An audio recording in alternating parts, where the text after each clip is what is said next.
নমস্কাৰ বন্ধু বান্ধৱীসকল, এয়া হৈছে আমাৰ মুৰ্গী ফাৰ্ম সোণালী মুৰ্গী। এয়া 11জনী আছে এতিয়া কণী পাৰিবলৈ আৰু 200 মুৰ্গী এক্সট্ৰা আছে।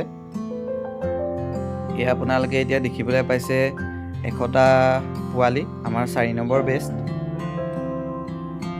আজি 7 নম্বৰ দিন দেখিবলৈ পাইছে। পোৱালিখিনি খুব সুস্থ আৰু ভাল হয়। 7 দিনীয়া পোৱালি আৰু গধূলিকে ভেকচিনেশ্যন কৰা হ'ব। এতিয়া আপোনালোকে দেখিবলৈ পাইছে আমাৰ 3 নম্বৰ বেষ্ট। এয়া তলত কাঠৰ গুৰি দিয়া হৈছে আৰু দেখিবলৈ পাইছে কি সুন্দৰভাৱে আছে।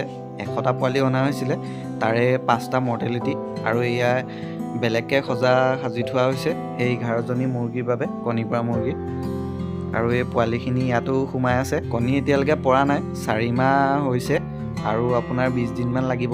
140 দিন সময় লয়। তাৰপিছত যেতিয়া মেচিয়ৰ হয় তেতিয়াহে কণী পাৰে সোণালী মুৰ্গীয়ে। আৰু পিক ষ্টেজ আপোনাৰ 7 মাহ মানৰ পৰা আৰম্ভ হয়। আৰু যদি ভিডিঅ'টো চাই ভাল পালে লাইক শ্বেয়াৰ কমেণ্ট এটা কৰি দিব আৰু আগলৈও এনেকুৱা ধৰণৰ ভিডিঅ' পাবৰ বাবে ছাবস্ক্ৰাইব কৰি